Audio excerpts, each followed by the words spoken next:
To increase speed in shorthand 60 to 80 100 की speed में कैसे पहुँचे, इसके लिए आज इजी 10 ट्रिक हम देखने वाले इस वीडियो में। ट्रिक नंबर 1, शॉर्ट हैंड का बेसिक क्लियर करना पड़ेगा आपको। अगर आपको स्पीड इंक्रीज़ करनी है तो बेसिक मोस्ट इम्पॉर्टेंट होता है। सेकंड ट्रिक पर पहुंचने से पहले मैं आपको बता दूं, आपको बेसिक क्लियर करने के बाद डिक्टेशन पे जाना होता है।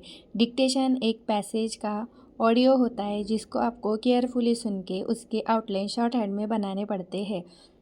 स्टार्टिंग में आपको अच्छे से प्रो बनने के लिए आपको 2 या फिर 5 मिनट की ही डिक्टेशन लेनी चाहिए। 2 मिनट के डिक्टेशन को अच्छे से सुनिए और उसकी आउटलाइन बनाइए। 2 या फिर 5 मिनट। अगर आपकी आउटलाइन अच्छी बनती हो, शॉर्ट हैंड आपकी अच्छी खासी बेसिक क्लियर कर लिया हो, तो आप 5 से ज़्यादा टाइम का भी डिक्टेशन ले सकते हैं। हमारी अगली ट्रिक है ट्रिक नंबर 3, रीड डिक्टेशन। जो डिक्टेशन आपने ऑडियो सुन के लिखा है उस डिक्टेशन को मन ही मन में रीड कीजिए। डिक्टेशन को रीड करना बहुत इम्पॉर्टेंट होता है ट्रांसलेशन के लिए। Trick number 4, translation.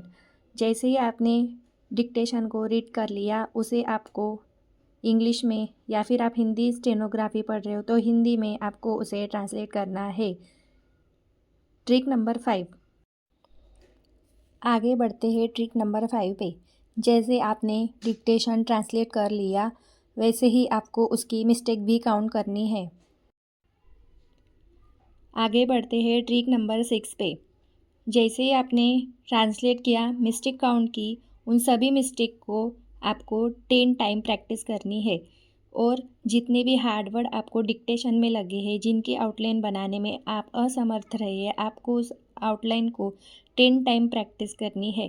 10 या फिर 10 से ज़्यादा आप उसकी प्रैक्टिस कर ले। जब भी आप फास्ट डिक्टेशन देंगे या फिर एग्ज़ाम के टाइम वो आउटलाइन आए तो आपको उनको पढ़ने में, लिखने में समस्या ना हो। इसीलिए आप उसे 10 या फिर एक पेज ज़रूर प्रैक्टिस करें। और जितने भी हार्ड वर्ड आते हैं उनकी आप स्पेलिंग प्रैक्टिस भी करिए। अगर आपने आउटलाइन अच्छे से बना ली और उसको पढ़ के ट्रांसलेट भी अच्छे से कर लिया, अगर आपकी उसमें स्पेलिंग मिस्टेक हो तो वो आपकी गलती गिनी जाएगी। इसलिए आपको उस हार्ड वर्ड के स्पेलिंग की भी प्रैक्टिस करनी है। Next trick number 7। जैसे ही आपने ट्रांसलेशन किया, मिस्टेक निकाली, प्रैक्टिस की, आपको सेम डिक्टेशन अगेन लेना है। उसके बाद फिर से उसकी काउंट मिस्टेक करनी है, जो कि हमारे ट्रिक नंबर 8 है। मिस्टेक काउंट करने के बाद मिस्टेक जो है,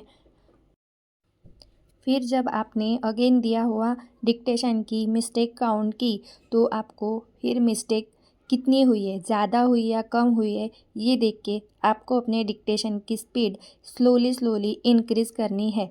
जैसे जैसे आप स्पीड इंक्रीज़ करते जाओगे, वैसे वैसे आपको आपकी मिस्टेक पता चलती जाएंगी। आप वैसे उन्हीं मिस्टेक पर प्रैक्टिस करते जाएंगे।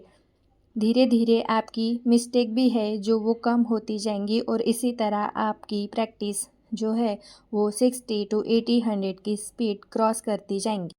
Last and most important trick, आपको अपने शॉर्ट हैंड प्रैक्टिस में कंसिस्टेंसी रखना बहुत ज़रूरी होता है।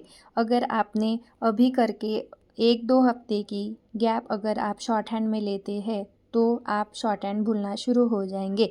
आपको शॉर्ट हैंड में कंसिस्टेंसी मोस्ट इम्पॉर्टेंट होती है। कंसिस्टेंसी में आपको प्रैक्टिस करना बहुत ज़रूरी होता है। आप शॉर्ट हैंड की जितनी ज़्यादा प्रैक्टिस करोगे उतना आपके लिए ईजी होगा। तो ये सबसे मोस्ट इम्पॉर्टेंट ट्रिक थी जो आपको फॉलो करनी है। तो अगर आप इन 10 ट्रिक को फॉलो करते हैं तो आपकी शॉर्ट हैंड की स्पीड जो है वो धीरे धीरे इंक्रीज़ हो जाएंगी।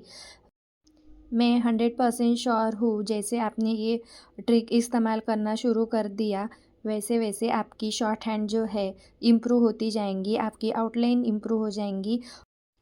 ऐसे ही इजी ट्रिक जानने के लिए आप मेरे चैनल को फॉलो कीजिए। मैं आगे और शॉर्ट हैंड रिलेटेड और इजी ट्रिक लाने वाली हूँ। आप सब्सक्राइब करके मेरी वीडियो देख सकते हैं।